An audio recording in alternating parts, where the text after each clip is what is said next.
Teman-teman ada yang tahu nggak sih apa itu sel? Nah, jadi sel dapat diartikan sebagai unit terkecil penyusun makhluk hidup dan sebagai tempat berlangsungnya aktivitas kehidupan. Sel terbagi menjadi dua, yaitu sel prokariotik dan sel eukariotik. Sel prokariotik adalah sel yang tidak memiliki membran yang melapisi inti, contohnya yaitu bakteri dan ganggang biru. Sel eukariotik adalah sel yang memiliki inti atau nukleus nyata yang dibatasi oleh membran inti, contohnya pada sel hewan dan tumbuhan. Mari simak lebih lanjut tentang struktur dan fungsi organel sel tumbuhan. Yang pertama itu ada membran sel atau selaput plasma. Jadi, membran sel merupakan lapisan pembatas antara isi sel dan lingkungan luarnya. Fungsi membran sel yaitu sebagai lalu lintas molekul dan ion secara dua arah. Berikut adalah struktur dari membran sel. Rangka dasar yang tersusun atas dua lapis sel senyawa lemak atau lipid bilayer. Lemak atau lipid yang menyusun membran sel adalah jenis fosfolipid. Satu unit fosfolipid terdiri atas bagian kepala polar yang bersifat hidrolifik atau suka air, serta bagian ekor nonpolar bersifat hidrofobik yang artinya menolak air. Ada dua macam protein penyusun membran, yaitu protein integral atau intrinsik yang letaknya menembus kedua lapisan lipid, fungsinya untuk menyatukan kedua lapis lemak. Yang kedua, protein perifer atau ekstrinsik, letaknya di permukaan lipid. Protein dan lipid ada yang berikatan dengan karbohidrat yang membentuk glikoprotein dan glikolipid, serta ada yang tidak berikatan. Sitoplasma atau plasma sel merupakan cairan bersifat koloid, jernih dan homogen yang dikelilingi oleh membran plasma. Di dalam sitoplasma terdapat senyawa kimia yang berguna bagi aktivitas sel. Sitoplasma terbagi menjadi dua zona konsentris, yaitu endoplasma dan ekstoplasma. Endoplasma merupakan matriks sitoplasma yang berbentuk cairan terletak dikelilingi oleh sentrosom, sedangkan sektoplasma merupakan matriks sitoplasma yang berbentuk jeli dan terletak di bawah membran plasma. Fungsi sitoplasma yaitu sebagai tempat berlangsungnya beberapa reaksi kimia sel dan terapungnya beberapa organel sel.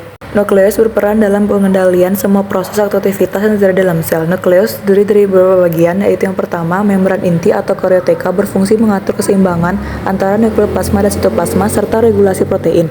Yang kedua, cairan inti atau nukleoplasma merupakan cairan inti berupa gel yang tersusun atas substansi kimia seperti ion-ion, protein, enzim, dan benang-benang kromatin. Yang ketiga, anak inti atau nukleus berperan dalam sintesis protein. Selanjutnya ada mitokondria. Mitokondria terlindung oleh membran ganda atau terdiri atas dua lapis membran dalam berlekuk-lekuk dan disebut krista. Krista tersebut berfungsi memperluas permukaan membran dalam untuk reaksi respirasi. Pada sel tumbuhan, krista berbentuk tubulus dan seperti filus. Ruang di antara krista-krista berisi cairan atau matriks yang memiliki kepekatan lebih tinggi dibanding sitoplasma. Mitokondria berfungsi sebagai tempat respirasi sel untuk menghasilkan energi. Selanjutnya itu adalah plastida. Plastida adalah bagian sel berwarna hijau yang mengandung zat hijau daun atau klorofil. Maka dari itu, organel ini hanya ada pada sel tumbuhan.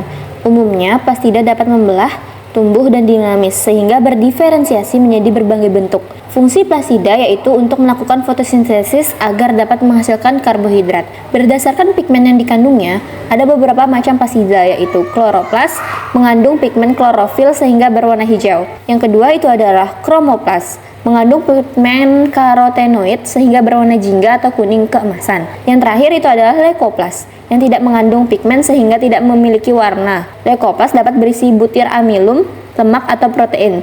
Selanjutnya itu adalah retikulum endoplasma. RE adalah suatu sistem membran yang membentuk serangkaian kantung pipih dalam sel eukariotik. RE dibagi menjadi dua, yaitu retikulum endoplasma halus dan retikulum endoplasma kasar. Fungsi dari retikulum endoplasma itu adalah RE kasar untuk mengumpulkan protein dari dan ke membran sel, RE halus untuk sintetis lipid, glikogen, kolesterol, dan gliserida. Yang ketiga itu fungsi retikulum endoplasma yaitu menyalurkan bahan genetik antara inti sel dengan sitoplasma dan sebagai alat transportasi zat-zat di dalam sel itu sendiri. Selanjutnya itu adalah badan Golgi. Badan Golgi adalah kumpulan ruang gelembung kecil dan kantong kecil yang bertumpuk-tumpuk. Badan Golgi berbentuk seperti kantong yang pipih dibatasi oleh membran. Pada sel tumbuhan, badan Golgi disebut diktiosom. Letak badan Golgi ada di antara retikulum endoplasma dan membran plasma. Fungsi badan Golgi itu adalah sebagai alat pengeluaran atau sekresi protein dan lendir dan memilah dan mengirim produk sel. Selanjutnya itu adalah vakuola. Vakuola merupakan organel bermembran tunggal yaitu berisi cairan atau getah sel. Vakuola terbentuk dari pelipatan dan penonjolan sebagian membran sel atau dari perbatasan vesikula yang terputus dari badan Golgi. Cairan di vakuola mengandung enzim, alkaloid, lipid, garam, mineral, asam, termasuk juga asam amino, asam organik, glukosa, dan gas. Fungsi dari vakuola itu adalah menyimpan cadangan makanan dan cairan, tempat mengatur turgiditas sel, dan yang terakhir itu adalah penimbunan sisa metabolisme serta metabolik sekunder.